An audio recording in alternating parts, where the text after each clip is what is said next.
Well, greetings and salutations, everybody. Welcome to Open Mic here on my YouTube channel. I'm your host, John Campea. Welcome here, guys. Now, of course, every day on the John Campea Show, we save a bunch of time for live questions. But here in the afternoons, that's all we do. We just take live questions, talk about all the different things we want to talk about, mostly related to movies, movie news, television, some entertainment, a little bit of sports here and there, if you are so inclined. So with all that already said, let's just dive right into it today, shall we? And the first live question today comes to us from, where does it come to us from? CJ Adams, who writes, "Hey John, a long-time caller, first-time listener.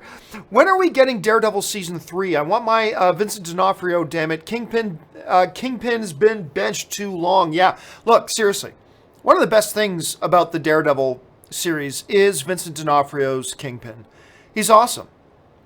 Like, he's just awesome in that role. I mean, I've always liked Vincent D'Onofrio, but I don't know that I've ever liked him as much as I do in that role. Like, he's just a fantastic Kingpin. Now, getting to the question, when are we getting it? I have no idea. I don't. I know they're shooting it. I think they're almost done production. It'll probably be later this year. I'm going to guess it'll be late 2018, but they might hold it till early 2019. To be honest, I don't really know. But like you, CJ, I am counting down the days. Counting down the days until we get this damn thing. All right, let's move on here. Hardy Buck writes, "John, your favorite movie, Sorry to Bother You, is now at 95% of Rotten Tomatoes. Are you delighted?" Yeah, that movie's a bag of shit. It's just an awful, awful movie. Now, the only thing that gives me some solace is that the average score, according to Rotten Tomatoes, is like 6 something. So at least people aren't saying it's amazing. I just don't get, look, all film is subjective. I don't need to understand why you like or don't like whatever you like or don't like. I just need to accept that you're going to like some things I don't, and you're going to hate some things I like. That's the subjectivity of film. So I don't need to understand. But make no mistake, I have no idea how anybody sees anything redemptive in that movie. It is, to me, the worst film of the year. It is a bag of shit. That movie's awful. Like, there's nothing is skillfully done in that movie. It's just a terrible, terrible movie.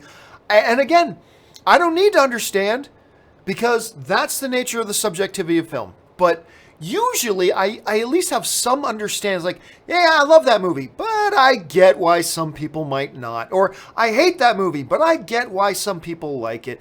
I have no idea. I have no idea how anybody sees anything at all redeeming in that garbage movie. I really don't. But that's the subjectivity of film.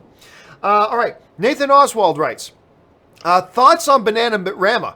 Cool, cool, cool, cool summer." I used to love Bananarama. I used to love them. I mean, first of all, I was like a kid, but they were gorgeous and their music was catchy and everything. Yeah, I used to love that band. I thought they were great. Grandmaster writes, "Each believe that Disney," you probably meant I believe, or whatever. "I believe the Disney streaming service will have millions of subscribers in no time. People can't live without their Disney." Well, it depends. Right now, I don't know that it's going to be that easy. I really don't. I don't know that it's going to be that easy.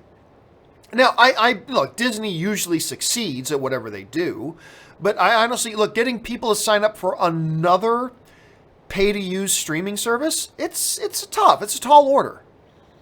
Especially since, WB is going to beat them to the punch. There's already so many services out there. Look, I lost count. How many services do I subscribe to? YouTube TV for my live TV stuff. Hulu, Netflix, Amazon Prime, HBO.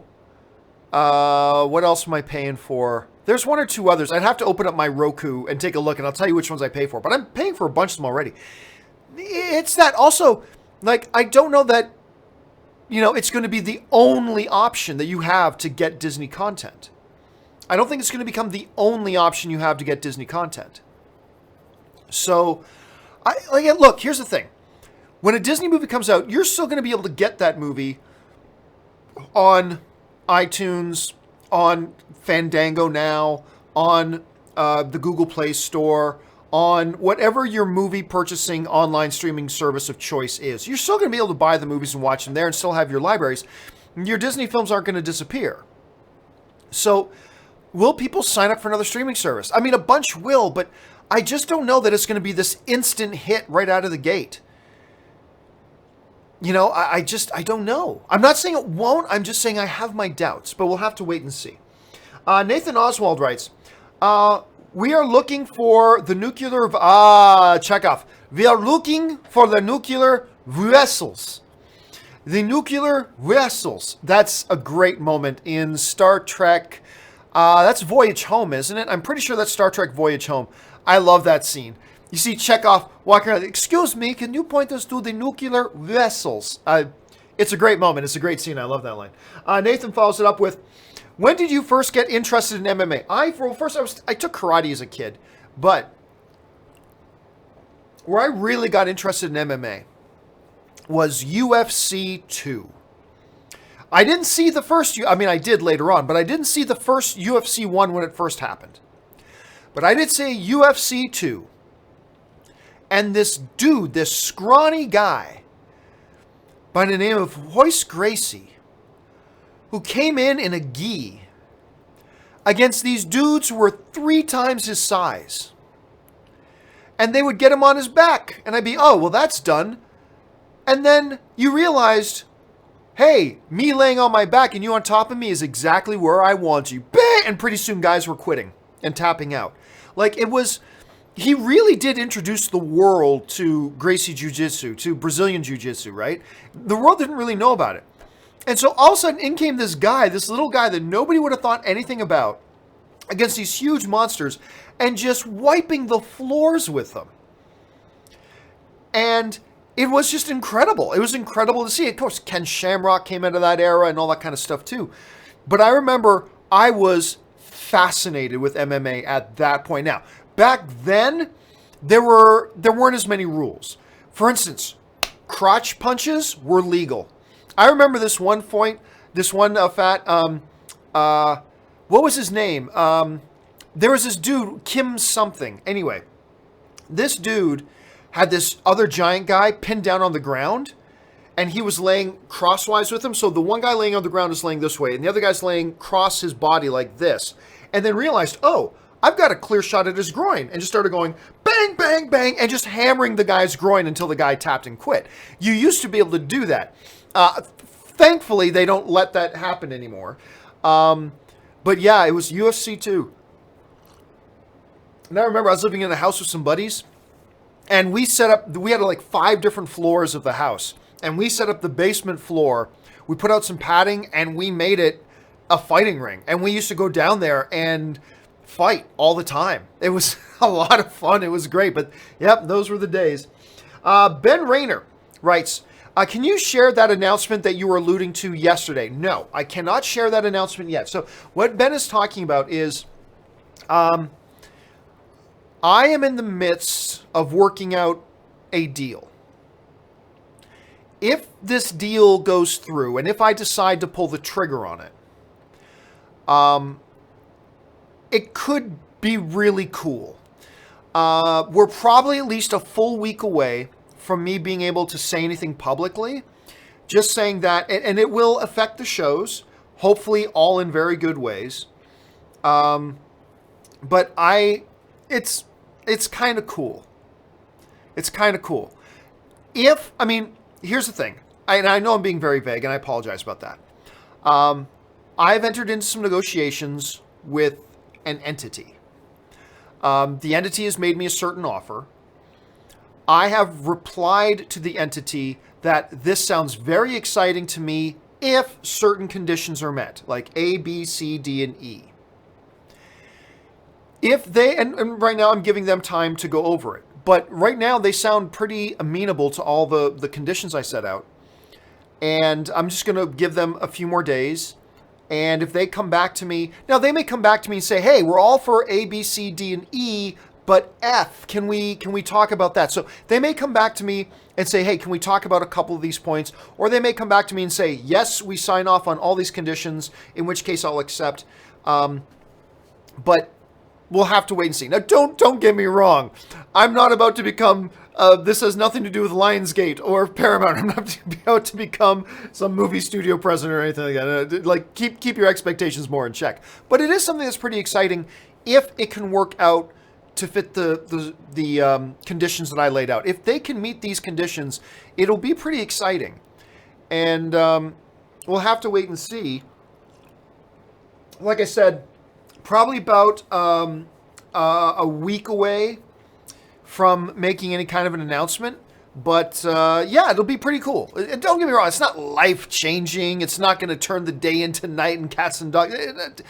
I want to manage expectations, but I think it's pretty cool, and it could be pretty exciting and mark some changes around here for the better, I hope. But again, well, in due time.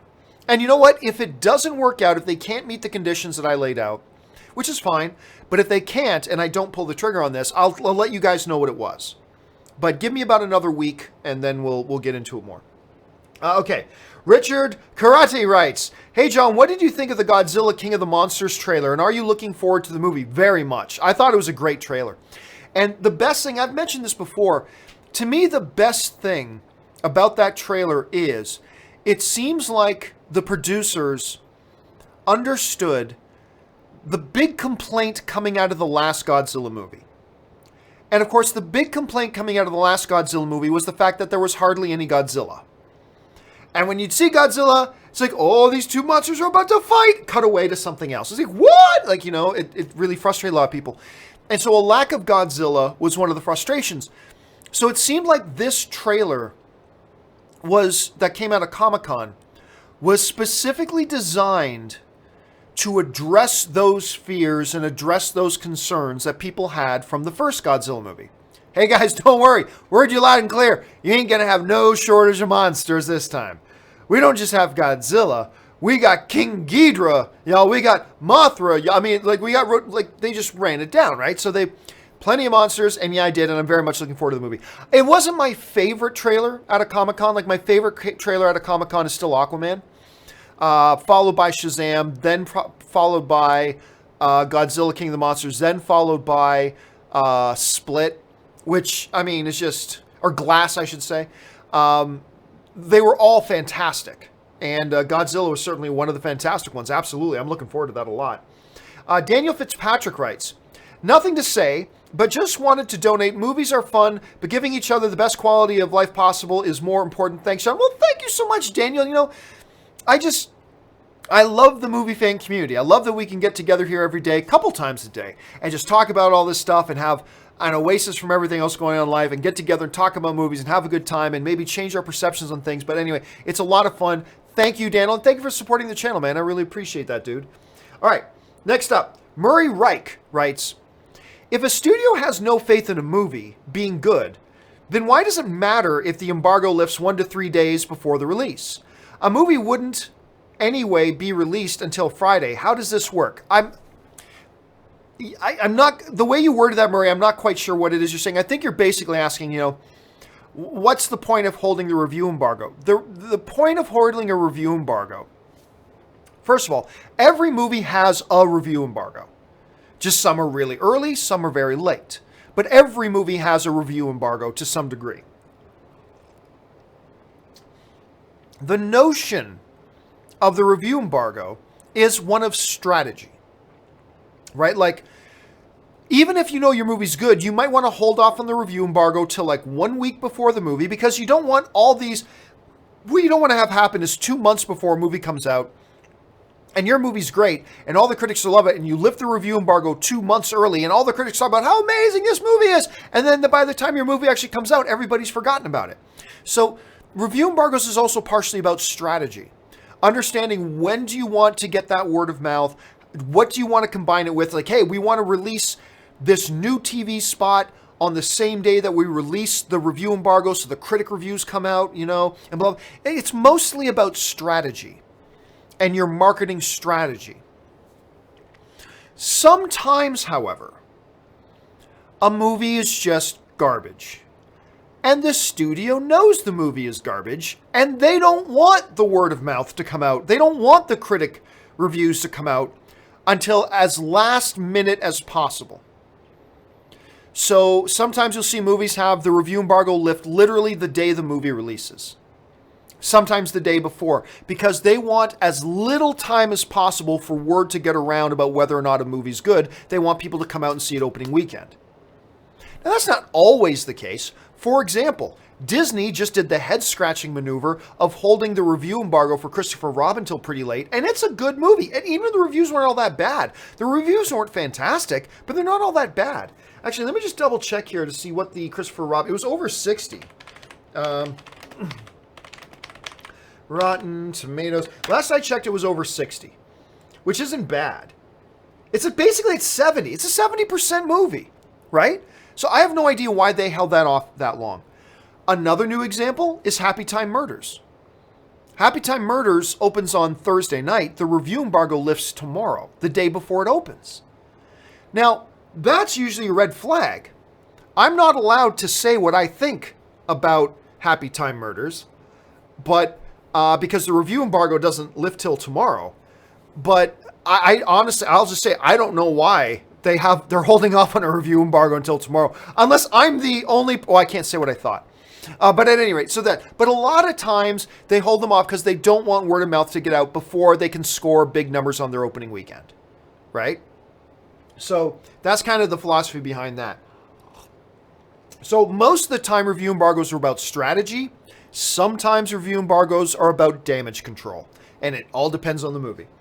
Luke1234 writes, your thoughts on the human centipede? Oh, it's awful. I mean, it's just a gross out idea that, hey, they were right. Let's do this gross out idea and everybody will talk about it. And everybody's heard of the human centipede, but it is an awful movie. I mean, it's just terrible and awful. Thunder Knight writes, I've been rewatching Game of Thrones to prepare for the final season next year. Vastly approaching that episode, The Red Wedding. Yeah, it was one of the most stunning episodes of television I've ever seen. Seriously, and just, you know what? If in case you haven't heard about this, if you hop on YouTube and look for Red Wedding reactions, there are some montage videos out there of people who gathered all the Red Wedding reactions and put them together in one video and cut it together. And when the moment happens in Red Wedding, it's one of the most entertaining YouTube videos you'll ever see. It's hilarious and awesome and all that kind of stuff. But yeah, I mean, it's unbelievable. I think I'm going to start rewatching Game of Thrones again too, to maybe not go all the way back to season 1, but at least watch the last couple of seasons again, just to get caught up again and get ready for the final 6 episodes. I'm not even going to call it a final season. 6 episodes is not a season. Sorry, it's not. 6 episodes is a mini-series. It's not a season. So I'll say I'll get ready for the final 6 episodes. I won't say for the final season. The final 6 episodes we're going to get ready for. Patrick Conway writes, Feige confirmed Dusted Heroes won't be in market. No, he didn't. When? Where did he say that? Give me a link. And I even if he did say it, and I don't believe that he did, I don't believe that for a second. You know how many things have gone around that Feige's confirmed this, Feige's confirmed that have never actually ended up being true? So they may or may... Look, I guarantee you dusted characters... You know why? You know how I can guarantee you dusted characters will be in marketing? Because Spider-Man Far From Home opens just 2 months after Avengers 4. That means the first trailers for Spider-Man Homecoming are going to be out 3 months before Avengers 4 even hits theaters. So don't tell me dusted characters aren't going to be in marketing, because they are. I guarantee you they are. Because Spider-Man is going to be in the Spider-Man Far From Home trailers. That alone dusts the whole idea that they're not going to be using dusted characters in their marketing. So, yeah, I don't believe that for a second. Ben Hayusa, I mean, don't get me wrong, Pat, I'm not saying you're lying. I believe you read that somewhere, but I do not believe whoever wrote it. Just don't believe it. And even if Kevin did say it, I don't believe Kevin. There's just no way. They also said, don't forget this, they also said, a year ago, that, oh no, we're upping the stakes. If people die, this is long before Avengers 3 came out. But they said, oh yeah, going into the new Avengers, if people die, they stay dead, man. They stay dead. Explain Spider-Man Far From Home then. Explain how you're planning Black Panther 2. Explain how you got Guardians of the Galaxy 3 coming. But they said anybody who dies is going to stay dead. We're upping the stakes. So much for that. So, yeah, I absolutely don't believe for 1 second that you're not going to see any dusted characters in any marketing. Because that means you're going to be marketing Spider-Man Far From Home without Spider-Man. Makes no sense, right? Ben Hayusa writes, I rewatched the 2017 version of Power Rangers, and every time I watch, I like it more and more. It's not perfect, but it's really fun. Hoping for a sequel. Yeah, I really don't think a sequel's going to happen. The movie just flopped. I mean, it flopped. It lost them money. It lost lots of money. And Hasbro, who now owns it, are not in the business of losing money. Now, they may make another Power Rangers movie. Hasbro may very well make another Power Rangers movie, but I highly doubt it'll be a sequel to a movie that flopped. They'll probably restart it again at some point. Maybe 3 or 4 years down the line, they'll restart it. But I highly doubt. I mean, it's not impossible. It's certainly not impossible. Because I'll tell you what, I crap talked that movie before it came out, and then I saw it, and I'm like, that was pretty fun. I liked it too. Color me shocked. I liked the 2017 Power Rangers movie. I liked it. I didn't think it was awesome or anything, but I liked it. I had a good time. But make no mistake, it lost lots of money. And they'll probably just reboot it again. When Hasbro's good and ready to launch this thing again, they'll probably reboot it. Let's see. Dim-Sum05 writes, don't lie, you know you cried at the end of Furious 7. I actually didn't. I've only cried in like 6 movies in my life. And it's usually... But to be fair, that ending of Fast 7 is the type of thing that would make me cry. So you're not terribly far off there. I mean, honestly, I didn't, but I felt it. I felt it. It was a great scene. And that is normally the kind of scene that makes me choke up and start getting teary-eyed. But I didn't at the end of that movie, but it's certainly worth it. And it was a great ending. It was a great ending. It was a great, noble, appropriate way to say goodbye to Paul Walker. It was a fabulous way to end that. And which just kind of goes, again, we were talking the other day on the John Campea show about how Walker's brothers want them to bring the Paul Walker character back again. And I'm like, nah, you sent him off into the sunset perfectly. You set up the end of Fast 7 specifically to say goodbye. And you did it beautifully. Don't undo that. Let it go. Because it really was a perfect ending.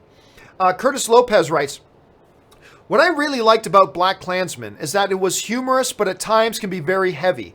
It angers me this crap is still going on today. Yeah, I mean, fortunately, not to the same degree that it used to. I mean, we have made some progress as a society for sure.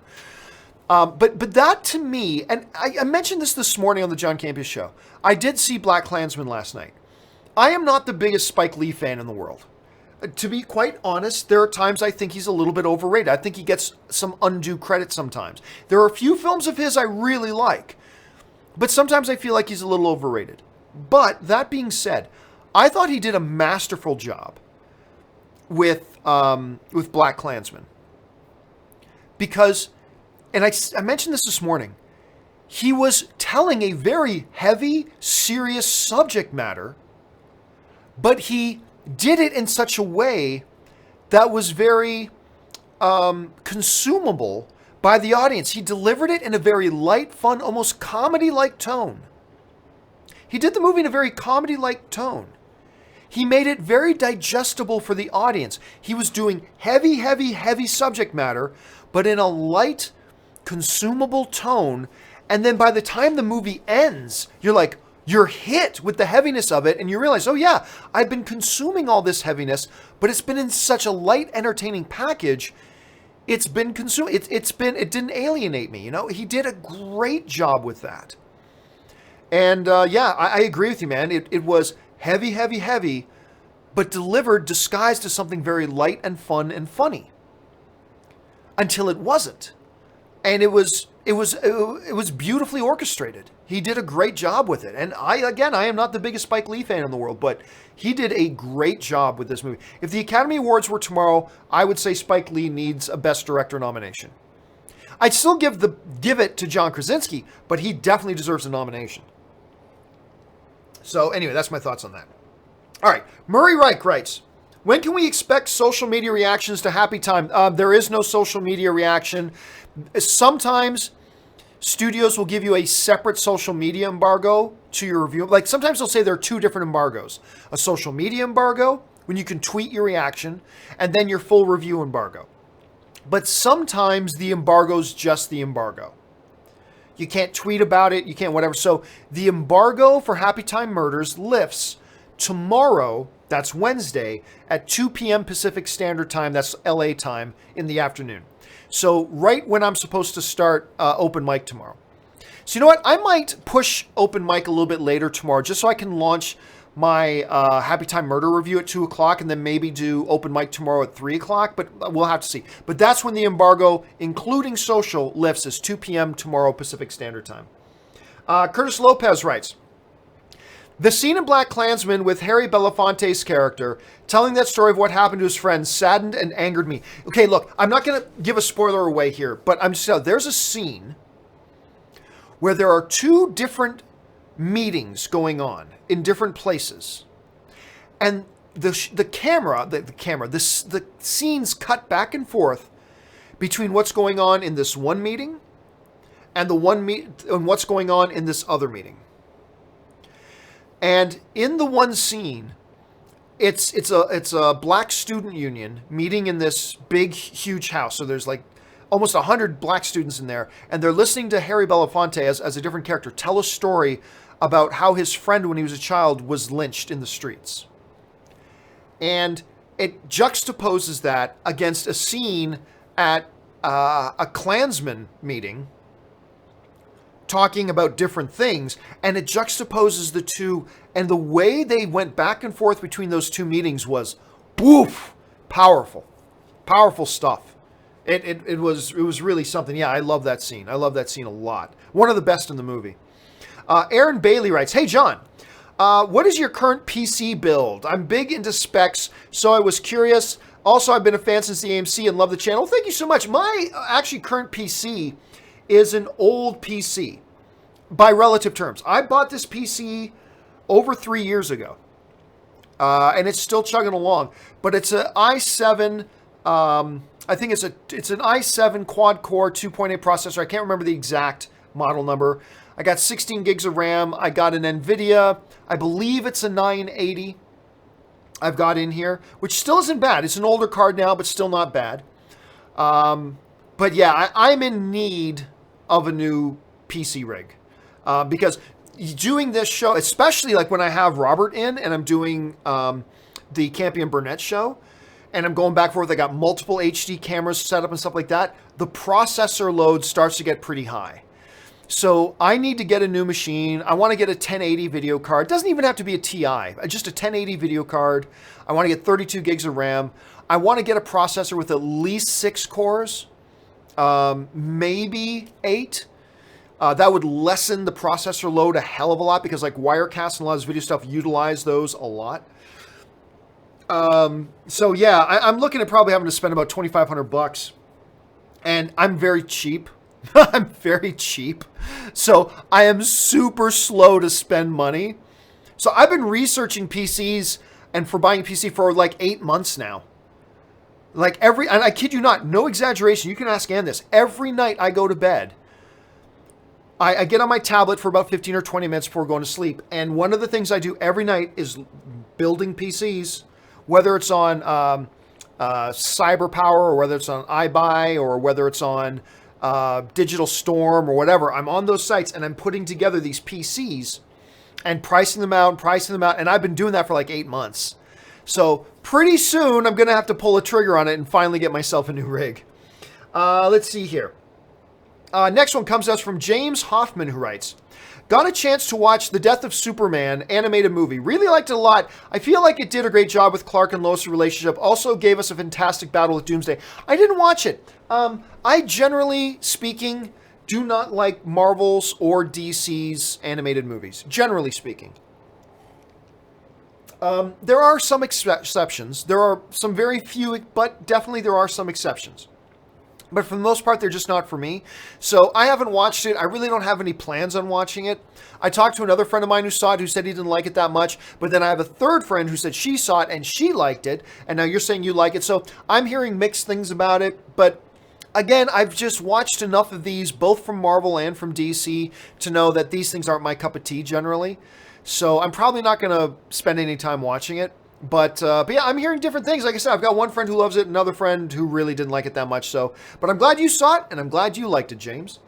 Let's see.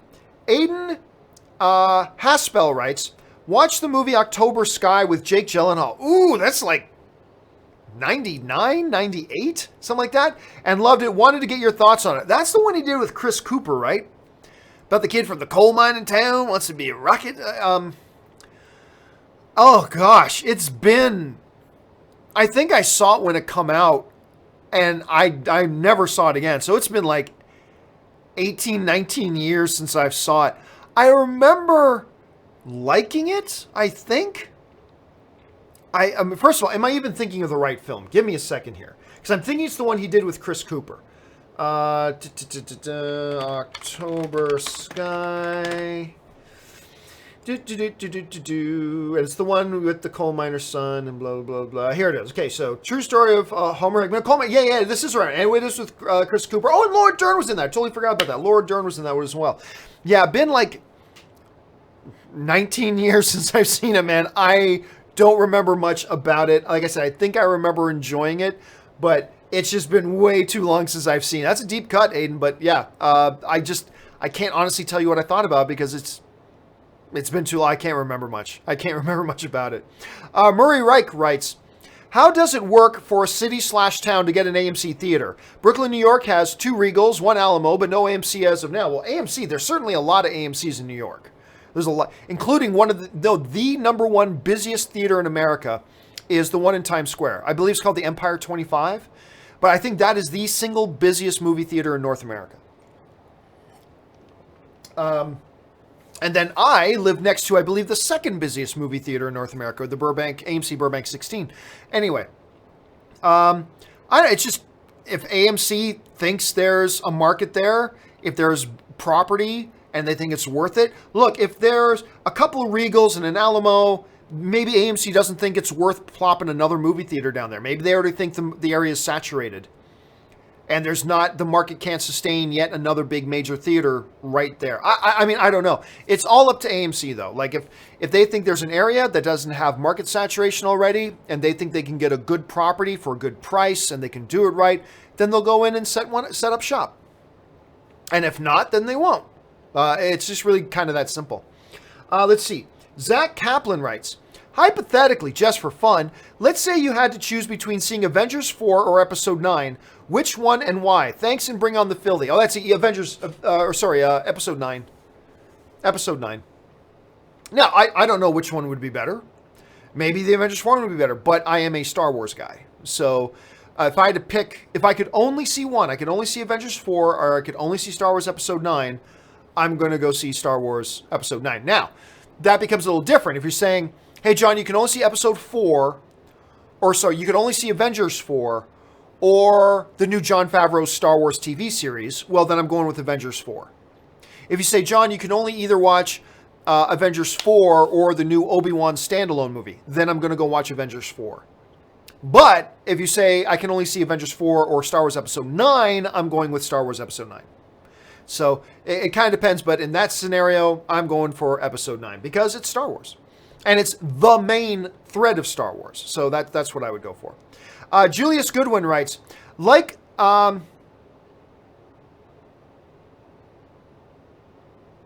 don't know what ASPM2 is.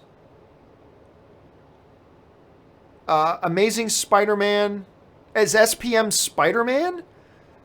I'm going to assume you mean Amazing Spider-Man 2. Guys, please don't write in short form. Anyway, like Amazing Spider-Man 2, too many villains in Far From Home? Look, there wasn't too many villains. It's not about there being too many villains. There wasn't too many villains. There wasn't. It's just the way it was executed and done. How many villains were in Avengers Infinity War? You had the four Black Order, you had Thanos himself, you had all of his henchmen and footmen and all that kind of stuff. You had all the space dogs, as Rocket Raccoon called them. There's a lot of villains. But it doesn't feel like too many villains because it was executed right. You can have one villain in a movie and that sucks. Like, you can have Doctor Doom as your villain and that sucks. That one villain was too many. Because that latest Fantastic Four movie was much better before Doom showed up. So one villain can be too many. 6 can be perfectly fine. We need to get out of this mindset that, 4 villains is too many villains. Well, really? Because Infinity War just had like 5 major villains. 5 major foils. And that was fine. So it's not about the number of villains. I remember that it used to be like certain movies had too many characters. And it's like, well, what do you mean it's got too many characters? Like, every movie has like 50 characters in it. Some are more major, some are more minor. But every movie, it's not about the number of characters. It's about how it's executed, how it's handled. That's what it's about. So the problem with The Amazing Spider-Man 2 was not that there were too many villains. That wasn't the problem. The problem was they made their villains crappy. They executed poorly. That was the problem. And guess what? You take every other villain out of there except Electro, that movie still is a big step backwards from the first Amazing Spider-Man because they wrote that character badly. If you write them well and budget them properly with how much screen time each one gets and how you use each one and how do they relate with the story, then you can have a dozen villains and it's perfectly fine. So it's not about the number of villains, it's about how they're used. It's not the size of your tool, it's how you use it. I mean, in other words, that's basically what it is, right? Tom Growcut writes, where is Voldemort as a villain? Top 5 all time, in my opinion. Not me. He's, number one, he's far too underused. I mean, for the most part, and remember, I'm not talking about literary because I've never read the books. I never will read the books. I'm just talking about from a movie point of view. You never see him do anything. I mean, really. He's a good villain when they finally get around to using him at some point later in the series. But yeah, I would not say he's a top 5 villain. I think he's a good villain, played by the awesome Ralph Fiennes. But for me, not a top 5 villain, just not used the right way. I mean, it could have been if they used him more and they used him more efficiently. But not in my opinion. I'm glad you think so, but for me, probably not. Joshua Stevens writes, just saw Hacksaw Ridge. Brilliant movie. Crazy. Andrew Garfield didn't win Best Actor for this movie. Might be his best performance. Well, I mean, he did get nominated. I'm pretty sure he got nominated. Hold on a second here. Let me just double check. Hacksaw Ridge. I'm almost positive he did get nominated for Best Actor for this. Where's awards? There are the awards. All right. Hacksaw Ridge was nominated for 6 Academy Awards, including Best Performance by an Actor in a Leading Role for Andrew Garfield, Best Director for Mel Gibson, Best Sound Editing, Best Sound Mixing, Best Film Editing, and it was nominated for Best Picture of the Year. He did a great job. But he, that year, I remember not being, let's see, where's Best Act? There we go. Oh yeah, Casey Affleck won for Manchester by the Sea. That was kind of a foregone conclusion. Yeah, and if he hadn't won it, I think it probably would have gone to Ryan Gosling for La La Land, and then maybe Andrew Garfield for Hacksaw Ridge. But he was phenomenal in that movie. And actually, you know what he was just as good in? Where did it go? It's that movie that came out last year that was directed by Andy Serkis. It's called Breathe. It's got Andrew Garfield and Claire Foy, who's, of course, the Queen in the show The Queen, and she's in the upcoming First Man, and she's the new Lisbeth in Girl with the Dragon Tattoo sequel. It's called Girl Kicked the Hornet's Nest. Is that the name of it? Anyway, so he's in that movie. Almost nobody saw it. It's a great movie, but Andrew Garfield crushes it in that movie. It's called Breathe. And Yeah, I think he's just as good in that as he was in Hacksaw Ridge. I really do. Andrew Garfield is a stunningly, stupidly good actor. Like, stupidly good actor. It's kind of crazy. He'll have an Oscar. Don't you worry about Andrew Garfield. He will have an Oscar on his mantle at some point. It's going to happen. Let's see. Murray Reich writes, have you ever seen Samurai Cop? It's so laughably bad. Samurai Cop. No, I've seen Axe Cop. Hold on a second.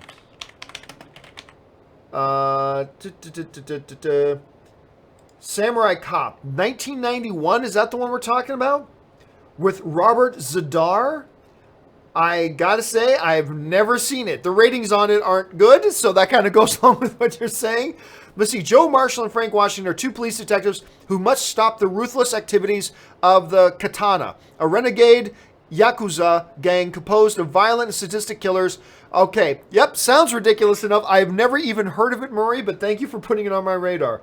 All right, Daniel Quintana writes, I just saw the trailer for Polaroid. It reminded me of a Goosebumps story, Say Cheese and Die. Do you think a reason it hasn't been released is because of copyright laws or legal issues? No. Before a studio like this, there are rare exceptions, but before a studio like this goes into production, this movie's been shot and done for a long time. Before they even go into production, they will have an army of lawyers and a legal team clear all those copyright issues before they start shooting. Now, granted, from time to time, you hear about hiccups coming up for certain films, but for the most part, legal departments will clear all copyright stuff and all rights issues. Like, they have entire departments at these studios that just deals with rights issues. That's all these people do, just deal with rights issues all the time to make sure that if you're going to spend the money and shoot this movie, that you're covered. Also, we would have heard about it if there was some kind of legal issue holding it up, because that's drama and that's what the trades love talking about. So no, I don't attribute this at all to any sort of copyright laws or anything. It certainly has nothing to do with a Goosebumps story or some similarities to the story. Again, that would have been in the news. We would have heard about it in the trades. And again, that's something that the rights departments would have had cleared long ago. So I probably don't think that has anything to do with it. I think it just has to do that they don't believe in the movie. I think that has more to do with it than anything else. So, and no distributor now wants to put it in theaters, and as of right now, it still doesn't have a release date. And the movie was done, I think it was supposed to come out in 2017. So I have a feeling it's going to be coming to Netflix pretty soon. That's just a gut feeling of mine. All right, Chef Cook writes, John, 50% over or under. Will we hear Captain Marvel name the Shazam movie? And remember, John, we haven't heard him say his name yet in the trailer. Wait a second, will we hear Captain Marvel? Oh, will we hear the Captain Marvel name in the Shazam movie? No. That's inviting legal problems. They will not do that. And they won't want to cause any confusion. Shazam's name is Shazam. There was a time when Shazam's name was Captain Marvel, just like Captain Marvel in the MCU. There was a time that his name was Captain Marvel, but that time has long passed. That was years ago. Shazam's name is Shazam. So that's what they're going to do. They're not going to want to risk causing any confusion. They're certainly not going to want to risk any kerfuffle with Marvel and them and the names and all that kind of stuff. So no, I believe the 50% is way high. I'd give it a 0.05% chance. 0.05% chance. So that just eliminates impossible, because nothing in this crazy world is impossible, but next to impossible. So no, do not expect to hear the name Captain Marvel in the Shazam movie. Not at all. All right. Next up, Bruce Wayne writes, when does the Happytime Murders embargo lift? As we already mentioned, tomorrow at 2 p.m. Pacific Standard Time. That's when you'll see the reviews. Let's see. Murray Reich writes, I feel like as much as you can buy/rent movies online, I just miss the video store outing. I used to go every weekend and choosing some DVDs to watch. How about, I do too. No, seriously. Like, don't get me wrong. The convenience of being able to be at home and just flip through and hit a button and boom, you've got your movie. That trumps everything. It does. But, I mean, yeah, man, I miss the days when I was like a younger kid and me and my buddies, hey, we're just hanging out at the house tonight. Let's go rent some movies. And we would do that like 3 times a week. and running over to where I grew up, it was called the Rogers Video. They had Blockbusters in Canada, but by us was a Rogers Video. And we would go to the Rogers Video and go to the new release wall and hope that something was still in and not all rented out already. And going through and picking out movies and stuff like that. There was something really fun. And I got to admit, when I'm in the grocery store now, my local grocery store that I go to, they have a Redbox. And I'll stop, even though I will never rent a movie off Redbox because I watch everything streaming at home, I stop and look at all the new releases on Redbox. I think that's just a little nostalgic part of me, thinking back to those days of that all of us and our friends would go in. I mean, I never liked the idea of going in with your girlfriend because that was always a nightmare trying to pick out a movie. But yeah, I miss those days. The convenience of today trumps it does. But that doesn't mean there's something special that we still remember about it. You know what I mean? So, like, hey, I vastly prefer driving around in my car than taking my bike somewhere.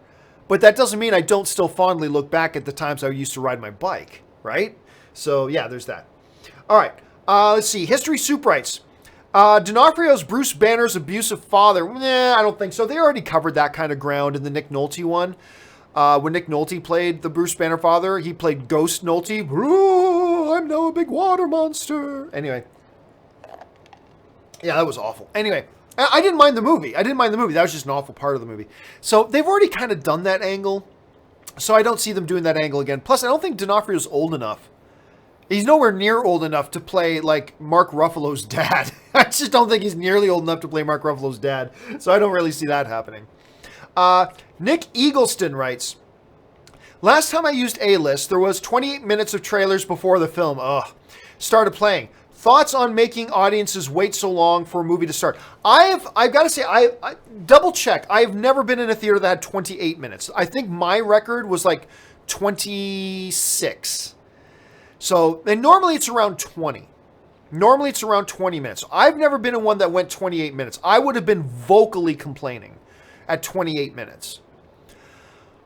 Look, I don't mind as much as long as it's trailers. Because to me, trailers are a part of the movie-going experience.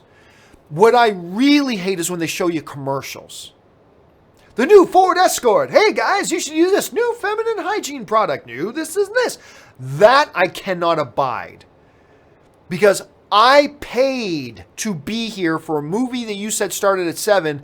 You don't get to show me. When I pay money, you don't show me commercials. Right? When I pay money, you don't show me commercials. If I'm watching for free, fine, put up ads. That's why I disable my ad blocker on most websites that I visit regularly. I disable the ad blocker because you know what? Hey, you guys are providing me with free content to read and learn from. So yeah, if you got to show me some ads, show me some ads. That's fine. If that's how you pay your bills, perfect. Great. No problem. But if I pay you $15 to come into your theater and I give you $15, you don't show me commercials. Now, fortunately, that's more of a problem in Canada than it is here. But here's the thing, though. This is one of the reasons why and I've been arguing about this for 8-9 years, why I've been screaming till I'm blue in the face that every movie theater in North America should have pre-assigned seats. Because one of the many advantages to having pre-selected seats is, guess what? When Ann and I buy our tickets now to a movie that we both use our AMC A-List, and we buy our tickets online, and we know, hey, like we went to go see Crazy Rich Asians the other night, right? Started at 7:30. Guess what? We walked in at 7:45. And the reason we can do that is because we knew there's going to be 15 to 20 minutes of trailers, and we knew where our seats were, and we knew no one's going to be sitting in our seats when we get there. If we do, it's go, oh, sorry, excuse me, this is our seat. Great. It's never happened, by the way, to me, but that's one of the great things. As long as I know there's going to be 20 minutes of trailers, then Ann and I just show up 15 minutes late. We walk into the theater 15 minutes late, go get our popcorn, get our soda, sit down, and probably have just maybe 2 more trailers to go until the movie starts. Perfect. One of the great advantages of pre-selected seats. And, today as a moviegoer, you should know, hey, look, if it says the movie starts at 7, it really means the movie probably starts at 7:20, maybe 7:25. So show up a little bit late. I love trailers, but if you don't like trailers, show up later, and you're perfectly fine. That's one of the great advantages of this new system.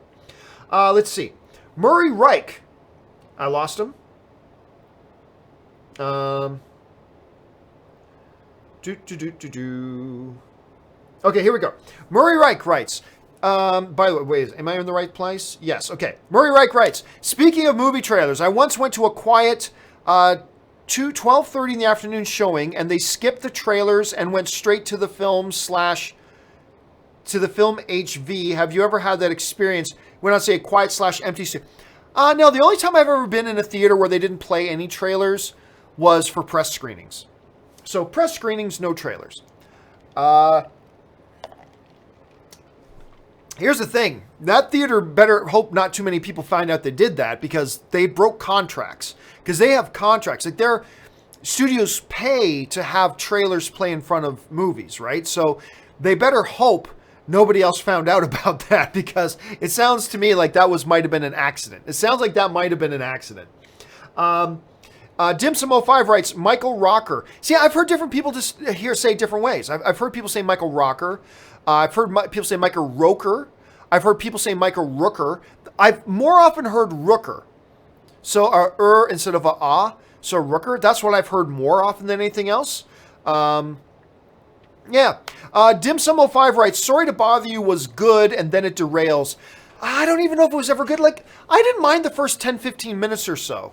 The first 10 or 15 minutes were okay. But I never laughed out loud once. Like, never once. Like, I might have grinned at one or two of the jokes, but I never laughed out loud once. And then you're right. It's at best, it's an okay movie for the first X amount of minutes of the movie, and then it completely derails.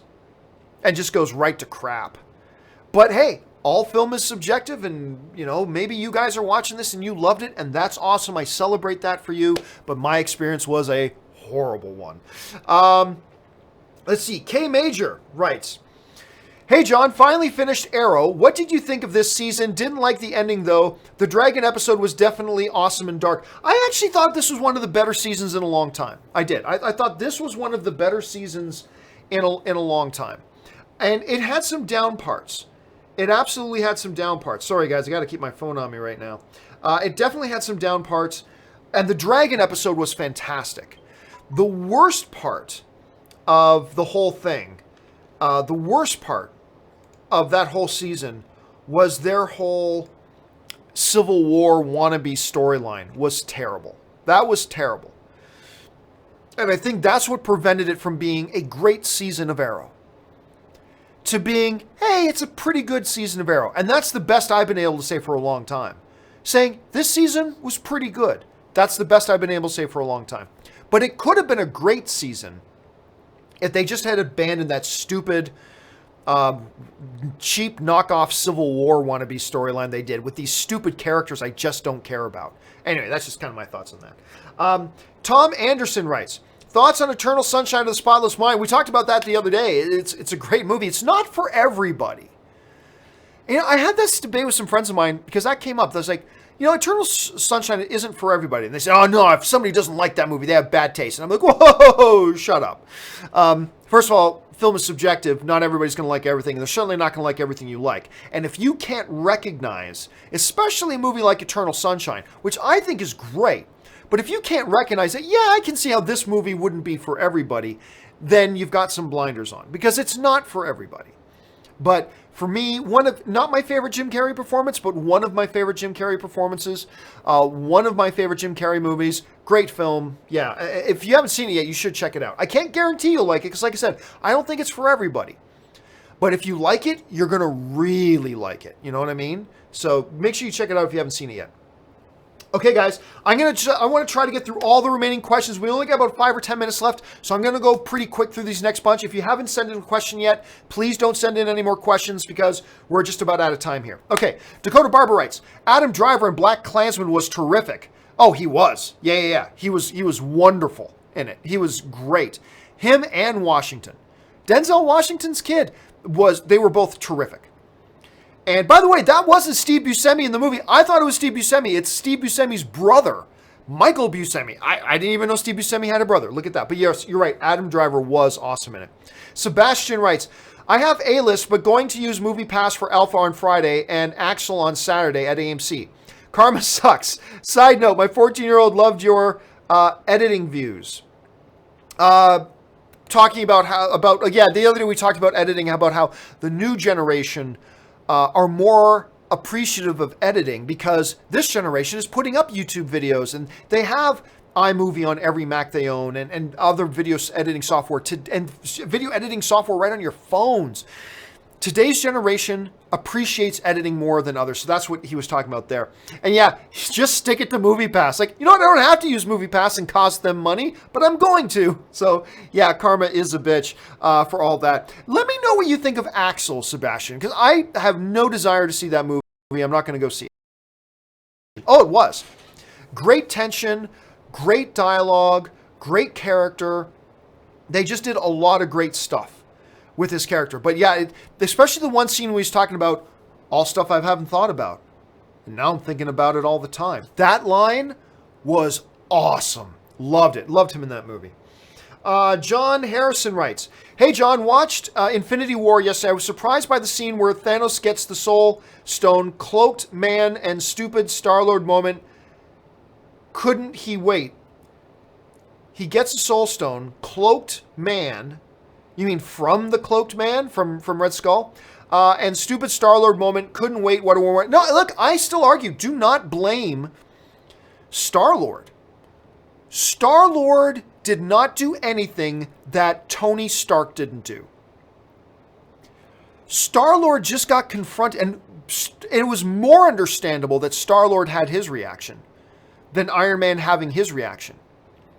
Remember in Civil War, Iron Man finds out that his parents, who died decades ago, his parents died decades ago, all right? Tony was the one washed. He was so overcome with rage and emotion because he's human. He tried to kill Bucky. That was completely irrational. First of all, it was 20 years ago that happened. On top of that, you saw the evidence. It wasn't his fault. He didn't choose to do that. He was brainwashed to do it. He was a victim. Despite all that logic, Tony's mind just went snap, overwhelmed with anger and emotion, and he tried to kill Bucky.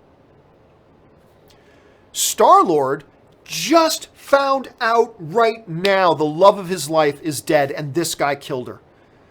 He wasn't brainwashed into the killer. He chose to kill the love of his life. And he snapped and went off on him. What Star-Lord did is way more forgivable than what Tony did. But we understand that, hey, that's part of being human. And by the way, just want to remind everybody, remember that Doctor Strange said he saw 14 million different combinations of events.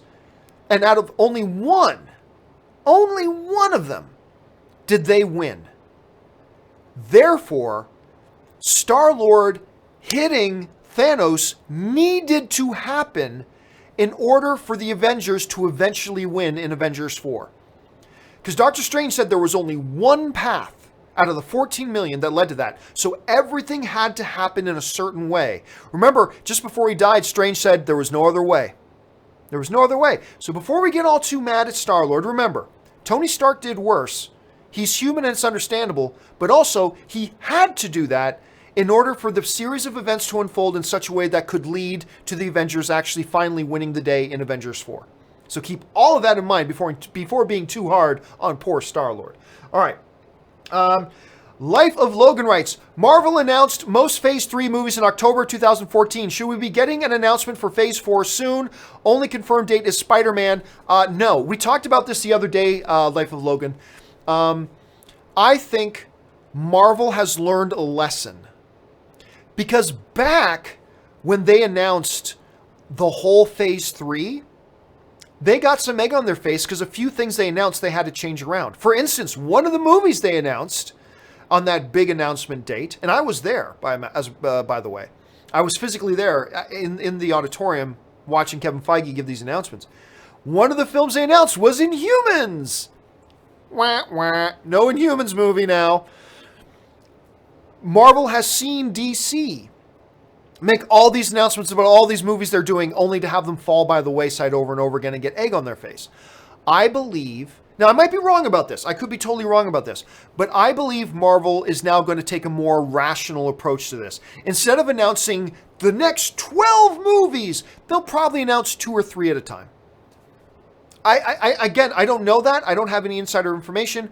I just I'm guessing they're probably going to reveal them like a couple at a time. Instead of coming out with like, here's a movie coming out in 5 years, you know, when a lot could happen, they could end up with egg on their face. So I think they're going to be a little bit more proportioned moving forward. I don't think we're going to have, and I could be wrong, they may do this, but I'm just saying I don't think they will. I don't think they're going to have some big event where they're announcing the next 23 Marvel movies coming out. You know what I mean? I don't think they're going to do that again. I could be wrong, but I don't think they will. Kyle Brackman writes, what's your favorite movie based on a true story? Favorite movie based on a true story? Damn, I'm sorry. I can't answer that. I'd have to think about it. I would seriously have to sit down and think about it. I mean, Miracle's a good one, but I'm sure there are a lot of other better ones. Like Catch Me If You Can is a great one. Yeah, man, crap. I would have to think about that. That's not something I can just pull off the top of my head. It's a great question, though. Great question. But yeah, again, I'd have to think about it. Roman Spector just sends in a super chat. Thank you for that, Roman. I appreciate that. Sebastian writes, also, my son loved your show for at-risk population. Oh, that's right, because earlier today we did our show, the John Campea show, and all the super chat proceeds from this morning's show are going to the 1736 Family Crisis Center for at-risk women and children who are escaping domestic abuse situations. And so I want to thank all of you guys who participated in that. I really appreciate it.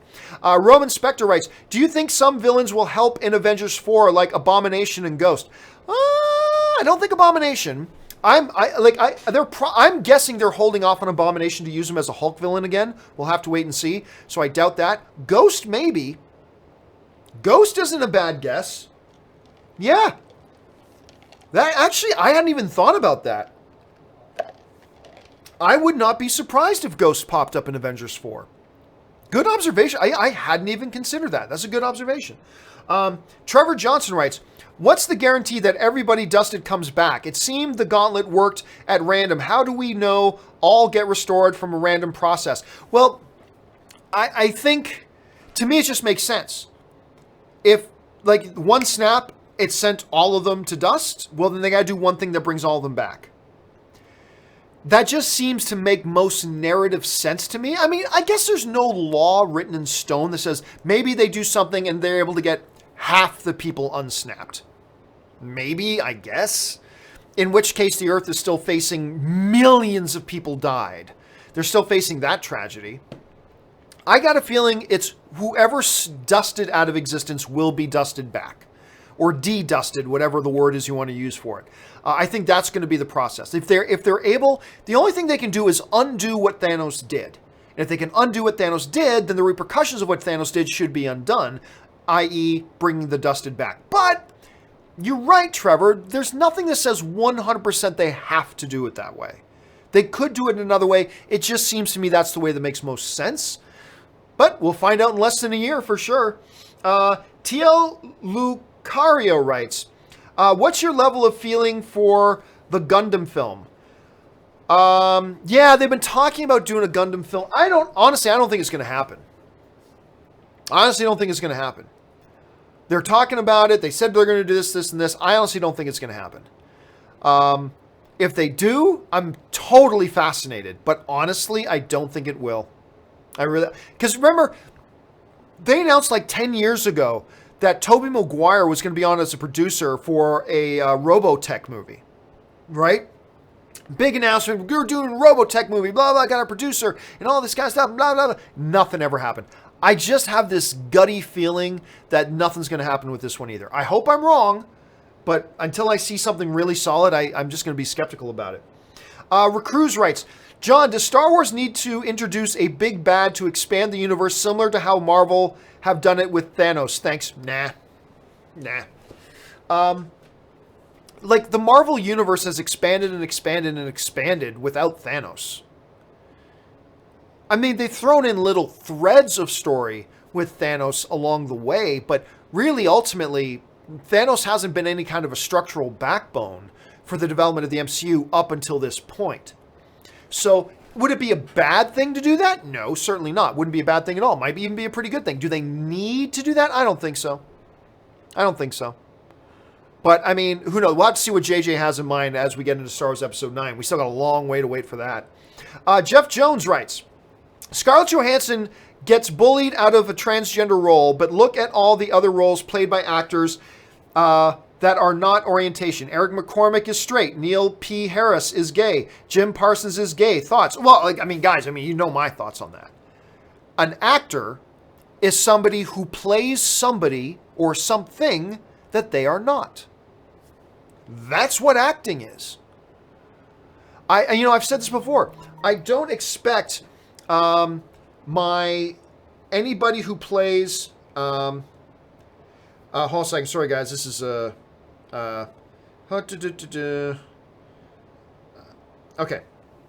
I don't expect anybody who plays in a World War II movie and plays Hitler to actually be a Nazi. You know? Like, look at Modern Family, right? You got the gay couple in Modern Family. One of the actors is gay, but the other, Stone Street, is not gay. The actor Stone Street, he's not gay. But they're awesome. Like, they're awesome chemistry. He plays the character great. It's a wonderful couple. I don't care whether he's gay or not gay. All I care about is convince me that the character is. You're playing Hitler? Convince me he's a monster and a genocidist, and convince me of that. That's all I ask. You know, everybody gets upset. Why is Michael B. Jordan playing Human Torch? He's not supposed to be black. Who cares? It's not a core essential. Look, whatever. He's playing a character. Why don't they get somebody who actually has fire powers to be that role? I don't care.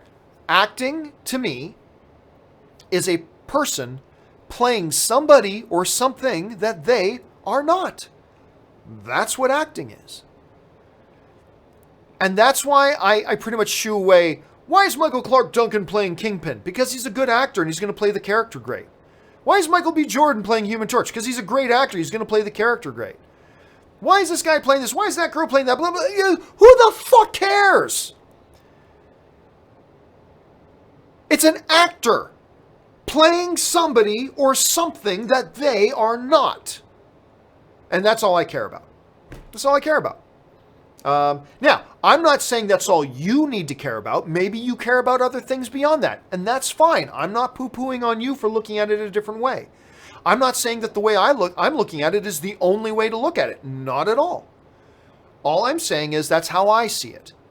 When I look at this situation, to me, the actor is playing somebody or something that they themselves are not. Then all I care about is, do they do a good job of it? And do they increase my enjoyment of the movie? That's all I care about. Now, maybe you care about more, and that's great. I'm not saying you shouldn't. But if you're asking me, all I care about is it a good actor, a good performer, and are they going to play that character well? Will they convince me they are that character? And if so, then I'm good. But that's just me. That's just me. Thanks a lot for the question, Jeff. Let's see. Michael Jones writes, hey, John, didn't Robert say on the first Weekly Hero that Disney might not have, you're saying might not have a choice in the screenwriter union, would make them use James Gunn's script? If that's the case, can you consider Disney to be hypocritical? Robert's wrong on that. What he said kind of sounded like that.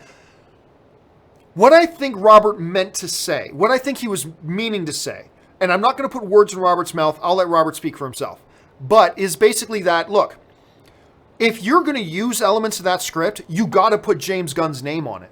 Like, what Disney cannot, what they don't have a choice in, is if they use a big chunk of his script, James Gunn has to be in the credits. It has to be written by James Gunn. You cannot take that out. Now, whether or not Disney has to use a script that he wrote, that's just not true. As a studio, you can use or discard any script you want. I mean, you'd have to pay James Gunn if he's already done the work for you. You got to pay him. But then you can move on and use a different script if you want. As long as you pay him and compensate him and use it, you can go on and use a different script. So, what by the screenwriters, the WGA, the Writers Guild of America, by their rules, what Disney cannot do is use portions of James Gunn's script and then strip him out of the credits. They can't do that. They have to put James Gunn in the credits if they use a script or if they use significant portions of a script. But it's their movie. They don't have, it's a free country. They don't have to use his script to make the movie. They can throw his script away if they want. So, so I think Robert, I just don't think that's how Robert meant it to come out. But again, I'll let Robert speak for himself on that. Jake Smith writes, Jake Smith writes, hey, John, your thoughts on the Austin Powers films? I love the Austin Powers films. I love them. Even Goldmember. I mean, I just get a kick out of all of them. I would love for Michael Myers to come back and do another one. Absolutely would love them. They're stupid, they're dumb, but they always put a smile on my face, make me laugh myself to sleep. I love them. I love those movies so much. I want them to do another one. Caleb Bradford writes, did you hear about Danny Boyle exiting Bond 25? I'm assuming you have. Yeah, so apparently Danny Boyle, man, this movie's supposed to come out in November next year. Like less than a year and a half from now, the movie's supposed to come out. And they just lost their director, an Academy Award-winning director. They just lost. Over creative differences. Don't like to hear that.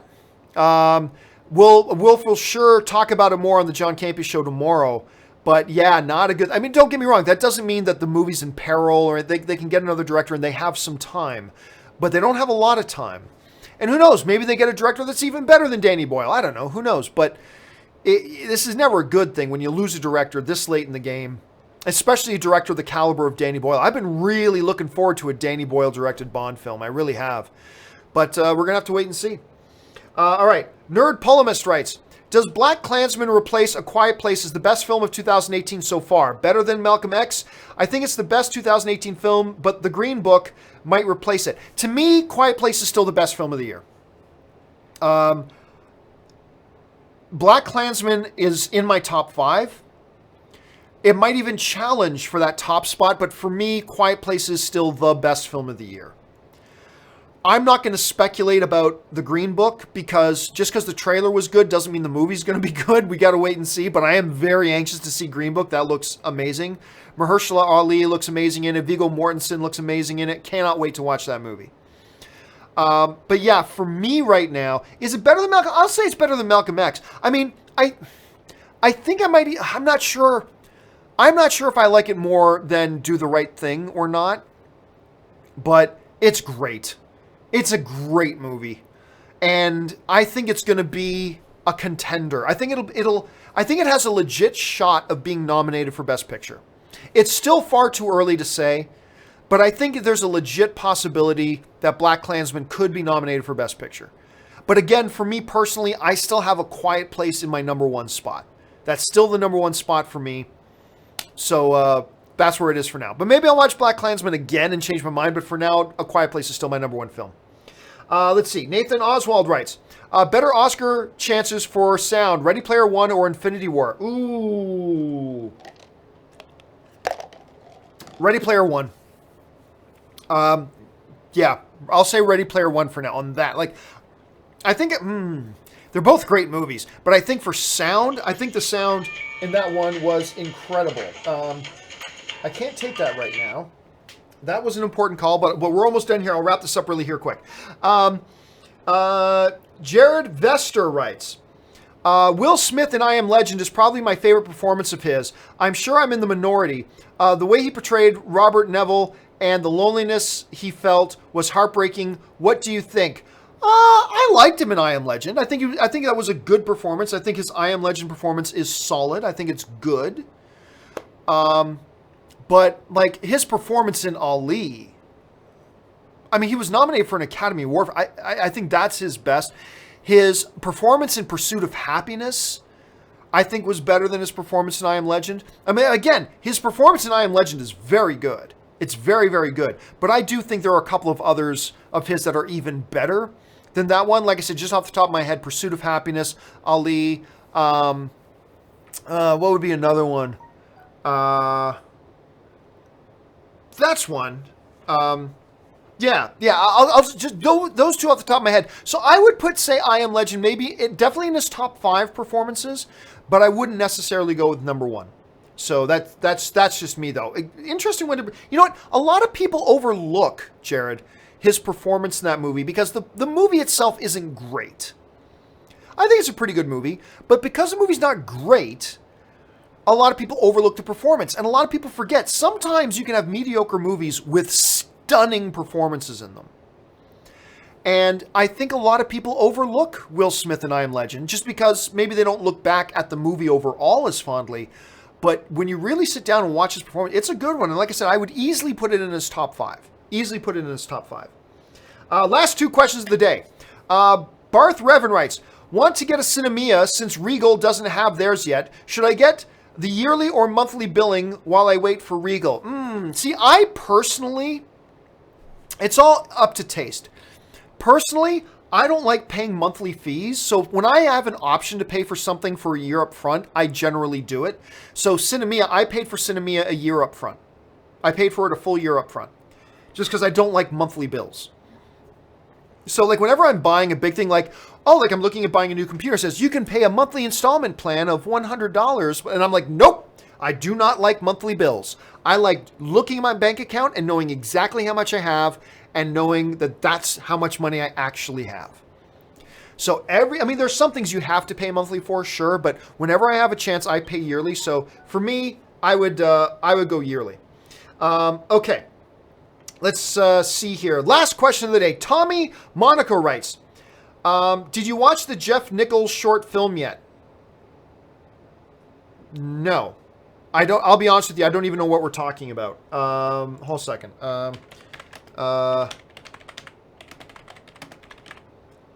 Let me see if I get an idea what we're talking about. With Michael Shannon. Nope. No, I didn't even hear about it till now. So now I'm looking at it. So I'll take a look at it this afternoon. I will give it a check. All right, guys. That will do it for today's installment of Open Mic. Thank you so much for being here and being a part of this, guys. I really appreciate it. Don't forget, tomorrow morning, the John Campea Show is back at 9 a.m., of course, as always. Also, Anne is out tonight, which means I'm probably going to have some time for some Warcrafting, so I might be doing a little play and chat later tonight. Keep your eyes open. I'll put up on social media when I'm going to start that. So come and join me for that if you guys are so inclined. All right, guys, that will do it for me for today. Thank you so much for joining. I hope you guys have an awesome and blessed day. My name's John Campea, and until next time, bye-bye.